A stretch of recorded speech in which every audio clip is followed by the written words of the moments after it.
માતા પિતા આપણને ગમતા નથી. છોકરો લગ્ન કરીને આવે ને એટલે બે જણા થાય ને એટલે બે જણા બે વાતો કરે ને એમાં કોને કાઢે?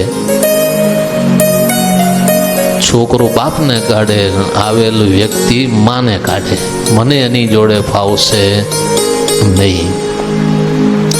ભલા જેને આપણને મોટા કર્યા એને જો આપણને એની જોડે આપણને ન ફાવે એ ખરેખર આપણે કૃતજ્ઞ કહેવાઈએ. એમ ભગવાન પુરુષોત્તમ નારાયણ એ સેવકરામ સાધુ જાણીને મહારાજે એની સેવા કરી, માદો જાણીને સેવા કરી, ભણેલો જાણીને સેવા કરી, કોઈ સેવા કરનારો નથી એમ જાણીને મહારાજે સેવા કરી. પણ સેવકરામ ભગવાનને ઓળખી શક્યો નહીં. ભગવાન ભેગો રહ્યો પણ ભગવાનને ઓળખી શક્યો નહીં.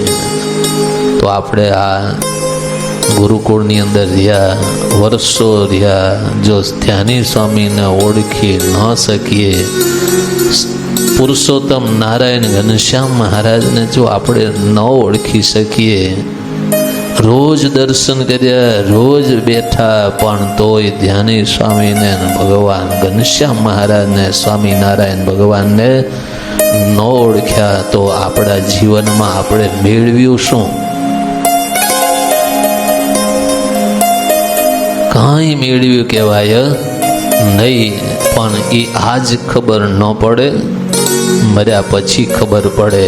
સ્વામી કહેતા ને કે અંતકાળે ભગવાન લેવા આવશે પણ તમને પૂછશે કે આ દોષ કેમ ન ટાળ્યા, આવી વાસના જીવમાં કેમ રહી ગઈ, સદગુરુ ધ્યાની સ્વામીની પાસે તમે કેમ રહી ન શક્યા, એના સિદ્ધાંત પ્રમાણે તમે કેમ ન રહી ગયા, રહ્યા નહીં, તમને મારા સ્વરૂપમાં ઓળખાણ કરાવવા શું કચાશ હતી, આવું બધું પૂછશે તો આપણે શું જવાબ આપશું? છે જવાબ આપણી પાસે? કોઈ જવાબ આપણી પાસે નહીં હોય. પણ આજ આપણને આ અધિક માસ નિમિત્તે સંતો આપણને સમજાવે છે કે આ વચનામૃત છે ને એ આપણા સંપ્રદાયનો મોટો ગ્રંથ છે, એને નિરંતર વાંચવો. મહારાજે પણ વચનામૃતને માથે મૂકીને કીધું કે આ વચનામૃત રોજ વાંચજો.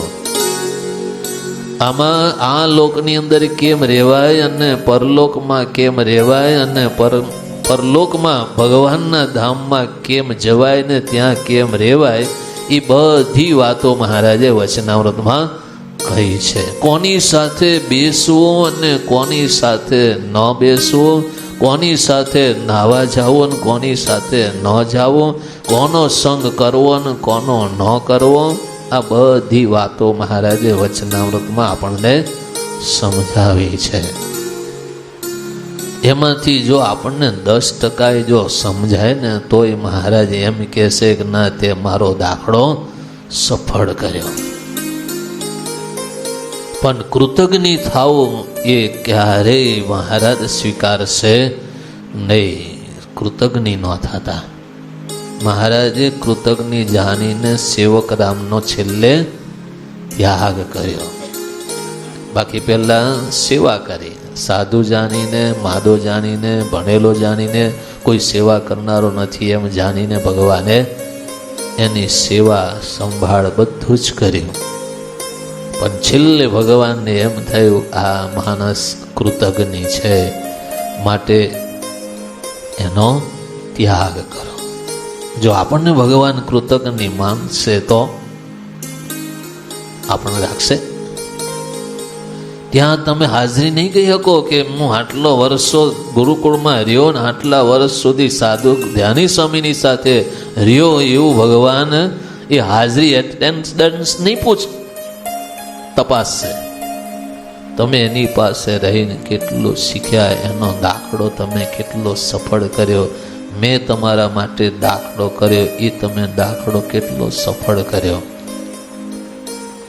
મહારાજ સમયા કરતા ને ગામો ગામથી હરિભક્તો આવતા ને ત્યારે મહારાજ બધાને ઉત્સવ સમયાનો લાભ લે આપે અને સુખિયા કરે, પછી બધાને પોતપોતાના ગામમાં દેશમાં જવાની રજા આપે. ત્યારે એક ભક્તો હતા ને મહારાજને પૂછો, કહેવાય મહારાજ અમે અમારા ગામ જઈએ છીએ, આપ રજા આપો તો અમે જઈએ. મહારાજ કે જાઓ, પણ અમારી ઉપર દયા રાખજો. ત્યારે મહારાજ કે તમે અમારી ઉપર દયા રાખજો. જવાની ઉતાવળ ને એટલે કઈ ખબર ન પડી, પણ ગામને પાદરે ગયા ને પછી કીધું, લે આપણે તો ભગવાનને કીધું દયા રાખજો, પણ મહારાજે આપણને કેમ કીધું દયા રાખજો? એટલે બધાને મૂંઝવણ થઈ. એટલે બધાને પ્રશ્ન ઉઠ્યો હતો કે આ સાચી હારી, આપણને ભગવાને કેમ કીધું? બધા પાછા આવ્યા. મહારાજ પાસે આવીને પાછા બેઠા. અને મહારાજ કે કેમ પાછા આવ્યા? મહારાજ અમે તો જીવ છીએ અને આપ તો જગદીશ છો. અમે તો તમને કહીએ કે મહારાજ તમે અમારી પર દયા રાખજો, પણ મહારાજ તમે અમને કેમ કીધું દયા રાખજો? મહારાજ કે હું આ બધો દાખલો કરું છું ને એ તમારા માટે કરું છું. બાકી હું તો અક્ષરધામના તખત ઉપર બેઠેલો છું, ત્યાં સુખ ભોગવું જ છું, પણ તમને બધાને એ સુખ મળે એટલા માટે અમે તમારા માટે આ લોકની અંદર આવ્યા છીએ ને આ બધો દાખલો કરીએ છીએ. અને ભગવાને કેટલો દાખલો કર્યો, કેટલું અપમાન સહન કર્યું. કઈક જનોએ મહારાજને મારવી નાખવા માટેના પણ કેટલાય સાધનો કર્યા. એ બધું ભગવાને સહન કર્યું. અને ગોપાળાનંદ સ્વામી વાતમાં લખે છે કે ભગવાન જેટલું સહન કરતા હશે ને એટલું તો કોઈ જીવ કે કોઈ ગમે એવો સમર્થ સિદ્ધ દશાવાળો હશે ને એ સહન નહીં કરતો હોય એટલું ભગવાન સહન કરે છે. અને આપણે ભગવાનને જ નહીં જોયા પણ ધ્યાની સ્વામીને જોયા છે ને, એ કેટલું સહન કરતા હતા. તમે ગમે એવા મેલા આવ્યા હોય પણ તોય સ્વામી તમને ખભે હાથ મૂકી, માથે હાથ મૂકી, થાબડીને તમને ચોખ્ખા કરે. અને વળી પાછા આવે ત્યારે વળી પાછા ગંદા થઈને આવો તોય સ્વામી આપણને સ્વીકારતા હતા. એ જેટલું સહન કર્યું એટલું આપણે કંઈ કરીએ છીએ? લે એ મોટા પુરુષનો દાખલો પણ શ્રીજી મહારાજનો દાખલો છે. આપણે આ સત્સંગમાં રહીને એ વચનામૃતના આધારે સદગુરુ ધ્યાની સ્વામીના સિદ્ધાંત વચન પ્રમાણે આપણે આપણું જીવન બનાવી અને આપણા જીવનું આત્યંતિક કલ્યાણ થઈ જાય એવું કાર્ય આપણે ભેગા મળીને કરવાનું છે. તમે